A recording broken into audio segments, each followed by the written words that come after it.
নমস্কার বন্ধুরা, পম্পার কিচেনে আপনাদের সকলকে স্বাগত। আজকের একদম সহজ পদ্ধতিতে জিভে জল আনা স্বাদে লোভনীয় একটা মিষ্টির রেসিপি আপনাদের সাথে শেয়ার করব। বাড়িতে থাকা সামান্য কয়েকটা ঘরোয়া উপকরণ হলেই এই মিষ্টিটা বানানো হয়ে যায়। কম সময়ে অতিথি আপ্যায়ন করতে হলে এই মিষ্টিটা ঝটপট বানিয়ে নিতেও পারেন। আর এটা দেখতে যেমন সুন্দর, খেতে তেমনই অপূর্ব। দেরি না করে চলুন তাহলে আজকের মিষ্টির রেসিপিটা দেখে নেওয়া যাক। আজকে এই মিষ্টিটা বানানোর জন্য দেখুন, প্রথমে গ্যাসটা জেলে দিয়ে একটা কড়া বসিয়ে দিয়েছি। আর এর মধ্যে দিয়ে দেবো এই কাপে মাপ করে 1 কাপ দুধ।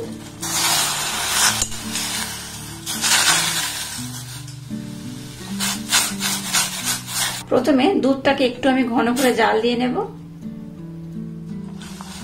দুধটাকে দেখুন একটু আমি ঘন করে জাল দিয়ে নিয়েছি। এবার এর মধ্যে দিয়ে দেবো 1 চামচ মিল্ক পাউডার, মানে গুঁড়ো দুধ। গুঁড়ো দুধটাকে এই দুধের সাথে খুব ভালোভাবে মেল্ট করে নিতে হবে। আজকের মিষ্টিটা বানানোর জন্য আমার একটু ক্ষীরের প্রয়োজন, তাই এখানে প্রথমে আমি ক্ষীর বানিয়ে নিচ্ছি। তো তাই লিকুইড দুধ আর মিল্ক পাউডার মানে গুঁড়ো দুধ দিয়ে এই ক্ষীরটা আমি বানিয়ে নেব। এখানে আমি আর একটা উপকরণ অ্যাড করব। নিয়েছি ছানা, দেখুন বাড়িতে বানানো ছানা। তো এখান থেকে কিছুটা পরিমাণে ছানা আমি দিয়ে দিলাম। ছানাটা দিয়ে যদি ক্ষীর বানান দেখবেন ক্ষীরের টেস্ট দ্বিগুণ বেড়ে যায়, দুর্দান্ত খেতে হয়। তো ছানাটাকে দেওয়ার পর আবার এটাকে আমি ঘন করে জাল দিয়ে নেব। আচ্ছা, এখানে কিন্তু মিষ্টি এই পর্যায়ে ব্যবহার করবেন না, মিষ্টিটা একটু পরে ব্যবহার করবেন। এটাকে প্রথমে একটু ঘন করে জাল দিয়ে নেব, তারপর কিন্তু এখানে আমি মিষ্টি ব্যবহার করব। এই পর্যায়ে এখানে আমি এই 1 চামচ চিনি দেবো, খুব বেশি নয়, 1 চামচ দিলেই হবে।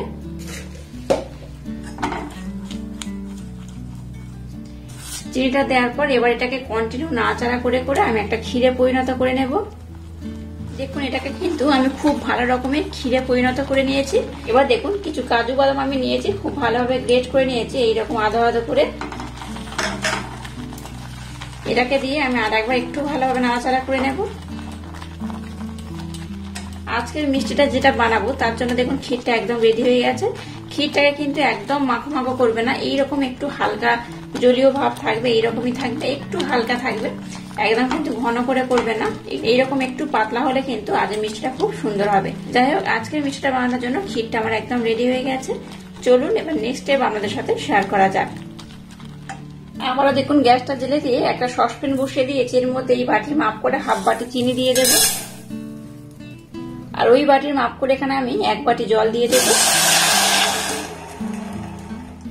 এখানে যতটা চিনি নেবেন তার ঠিক ডবল জল নেবেন। তো সেই অনুপাতে কিন্তু চিনি আর জলটাকে প্রথমে খুব ভালোভাবে মেল্ট করে নেব।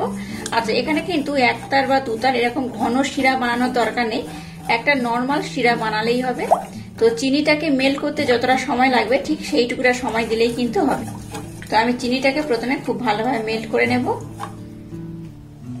চিনির শিরাটাকে দেখুন আমি কিন্তু একটু ভালোভাবে ফুটিয়ে নিয়েছি, তবে খুব এটা ঘন করার দরকার নেই, আগেও বলেছি।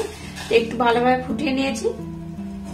এর মধ্যে দিয়ে দেবো এলাচ পাউডার সামান্য পরিমাণে, খুব সুন্দর একটা স্মেল হবে। আর দিয়ে দেবো অরেঞ্জ ফুড কালার, 2 ফোঁটা দিলেই হবে, খুব বেশি দরকার নেই, এই 2 ফোঁটা দিলেই হবে। তো অরেঞ্জ ফুড কালার দিয়ে এটাকে আমি আর একবার খুব ভালোভাবে মিক্সড করে নিলাম। ফুড কালারটা অপশনাল, ব্যবহার নাও করতে পারেন। এটা ব্যবহার করলে কি হয়, মিষ্টিটা দেখতে খুব সুন্দর হবে, তাই কিন্তু এখানে আমি ফুড কালার ব্যবহার করলাম। আমরা চাইলে কিন্তু ফুড কালার ব্যবহার নাও করতে পারেন। ফুড কালার দিয়ে আর এলাচ পাউডার দিয়ে চিনির শিরাটাকে আমি বানিয়ে নিয়েছি। এবার আমি গ্যাসটাকে বন্ধ করে দিলাম। এবার দেখুন এখানে আমি নিয়ে নিয়েছি 6টা স্লাইস রুটি। এই দেখুন এখানে 6টা হলেই কিন্তু হবে, তো আপনারা চাইলে কিন্তু কম বেশি করে বানাতে পারেন। তো এবার একটা ছুরি নিয়ে নিয়েছি। এগুলোকে আমি কি করব, এই রুটির যে ধারগুলো রয়েছে এগুলোকে আমি কিন্তু কেটে বাদ দেব। এই ধারের পোর্শনগুলো কেটে বাদ দিতে হবে। এইভাবে প্রত্যেকটা রুটির প্রথমে এই ধারের পোর্শনটাকে আমি কেটে বাদ দেব। আর এইগুলোকে কিন্তু বাদ দেবেন না, এগুলো ব্রেড ক্রাম্ব বানিয়ে নেবেন। এইভাবে প্রথমে সবকটা রুটিকে আমি ধারে রকম কেটে নেব। এবার এই রুটিগুলোকে আমি 4 টুকরো করে নেব, সমান মাপ করে এইভাবে আমি 4 টুকরো করে নেব।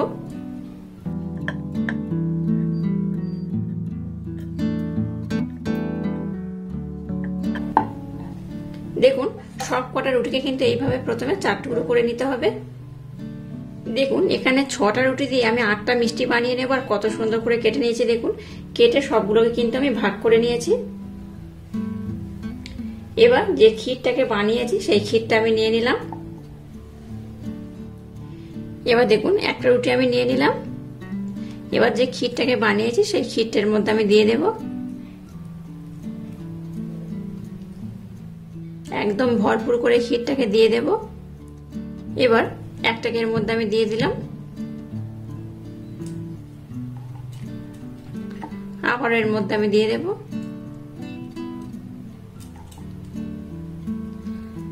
আজকের এই ক্ষীরের মিষ্টিটা যেভাবে বানাচ্ছি আমার মতো ট্রাই করবেন, দুর্দান্ত খেতে হয়।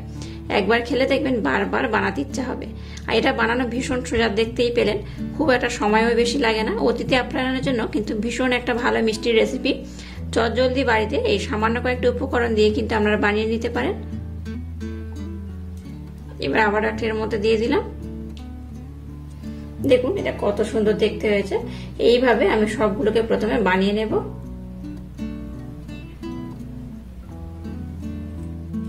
দেখুন সবগুলো মিষ্টির মধ্যে আমি ক্ষীরের পুর দিয়ে দিয়েছি, দিয়ে কিন্তু একদম ভরপুর করে দিয়েছি। দেখতেই পাচ্ছেন কত সুন্দর হয়েছে। যাই হোক, এবার যে আমি শিরাটা বানিয়ে নিয়েছি সেই শিরাটাকে নিয়ে নিয়েছি। আর নিয়েছি দেখুন কোকোনাট পাউডার। এটা আমি বাড়িতে বানিয়েছি। এই পাউডারটা কিন্তু বাড়িতে খুব সহজে বানানো যায়। আর আপনারা যদি চান কিন্তু বাজার থেকে কিনেও নিতে পারেন। তো যাই হোক, এই দুটো আমি উপকরণ নিয়ে নিলাম। এবার দেখুন এখান থেকে একটা আমি মিষ্টি নিয়ে নিলাম। এবার এখানে আমি এটাকে ডিপ করব। খুব কিন্তু একদম ভিজিয়ে দেবেন না, এই রকমই হবে। এই দেখুন কত সুন্দর দেখতে হয়েছে। এবার এটাকে আমি এই নারকেলের মধ্যে দিয়ে দিলাম। এই নারকেলের মিশ্রণে দিয়ে এটাকে আমি এবার কোটিং করে নেব। এই দেখুন কত সুন্দর দেখতে হয়েছে। এইভাবে এটাকে আমি কোটিং করে নিলাম। আর এইভাবে সবগুলোকে বানিয়ে পাত্রের মধ্যে আমি রেখে দেব। আবার একটা নিয়ে নিলাম। এইবার এটাকে আমি ডিপ করে নেব। অনেকক্ষণ কিন্তু এর মধ্যে দিয়ে রাখবে না, জাস্ট একটু দিয়ে দিলেই হবে। আবার এটা পাউডারের মধ্যে আমি দিয়ে দেব। দেখুন সমস্ত মিষ্টিগুলোকে কিন্তু আমি খুব সুন্দর করে বানিয়ে নিয়েছি। আর কত সুন্দর দেখতে হয়েছে দেখুন। এবার দেখুন কিছু কাজু বাদাম এইভাবে আমি গ্রেট করে নিয়েছি, একটু উপর থেকে দিয়ে দেবো। এইভাবে ডেকোরেশনের জন্য আমি দিয়ে দেবো। আপনারা চাইলে কিন্তু আপনাদের মনের মতো করে এটাকে ডিজাইন করতে পারেন। আর নিয়েছি কিছুটা টুটি ফুটি, এইভাবে উপর থেকে দিয়ে দেবো। দেখতে খুব সুন্দর লাগবে। এখানে আমি 2 রকম কালারের টুটি ফুটি নিয়েছি, রেড আর গ্রিন। তো আপনারা আপনাদের মনের মতো কিন্তু ড্রাই ফ্রুট এটাকে ডেকোরেশন করতে পারেন। দেখুন মিষ্টিটা কত সুন্দর দেখতে হয়েছে। এটা দেখতে কিন্তু বেশ লোভনীয় হয়েছে। এটা দেখতে যেমন সুন্দর, খেতে কিন্তু তেমনই দুর্দান্ত। আচ্ছা, এবার এটাকে কিন্তু এইভাবে সার্ভ করবেন না। এটাকে আপনারা আধ ঘন্টার জন্য নর্মাল ফ্রিজে রেখে দেবেন, দেখবেন দুর্দান্ত খেতে হবে। নর্মাল ফ্রিজে রেখে দিলে একটু ঠান্ডা ঠান্ডা হয়ে গেলে আর মিষ্টিটা কিন্তু খুব ভালোভাবে সেট হয়ে যাবে। যেহেতু এটা শিরার মধ্যে আমি ডুবিয়ে নিয়েছি, তাই ফ্রিজের মধ্যে দিলে এটা কিন্তু বেশ একটু টাইটও হয়ে যাবে আর খেতেও দুর্দান্ত লাগবে। তো চলুন এটাকে আমি আধা ঘন্টার জন্য নর্মাল ফ্রিজে রাখবো। আধা ঘন্টা পর আমি আপনাদের দেখাচ্ছি মিষ্টিগুলো কত সুন্দর হয়েছে। দেখুন মিষ্টিটাকে আমি আধ ঘন্টার জন্য নর্মাল ফ্রিজে রেখে দিয়েছিলাম। আর কত সুন্দর দেখতে হয়েছে দেখুন। অবশ্য বাড়িতে আমার মতো একবার ট্রাই করবেন, আশা করছি আপনাদের ভীষণ ভালো লাগবে। তো একটা মিষ্টি আমি কেটে আপনাদের দেখাবো, এটা কত সুন্দর হয়েছে। আর এই দেখুন মিষ্টিটা তুলে দেখাচ্ছি, দেখুন অসম্ভব সুন্দর হয়েছে।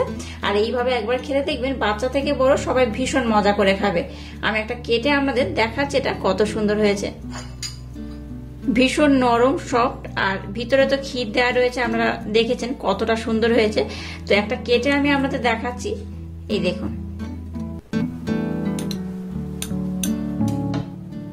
এই দেখুন মিষ্টিটা দেখুন, অসম্ভব দেখতে হয়েছে। আর দেখেই দেখুন খেতে ইচ্ছা করবে। ভিতরে কিন্তু একদম ক্ষীর ভর্তি রয়েছে। আর আজকের এই ইউনিক স্টাইলে মিষ্টি রেসিপি যদি আপনাদের ভালো লাগে তাহলে চ্যানেলটাকে লাইক, শেয়ার, কমেন্ট এবং সাবস্ক্রাইব করবেন। আর পাশে থাকা বেল আইকনটা প্রেস করে দেবেন। তাহলে টাটা, আবার দেখা হচ্ছে নতুন কোনো রেসিপি নিয়ে।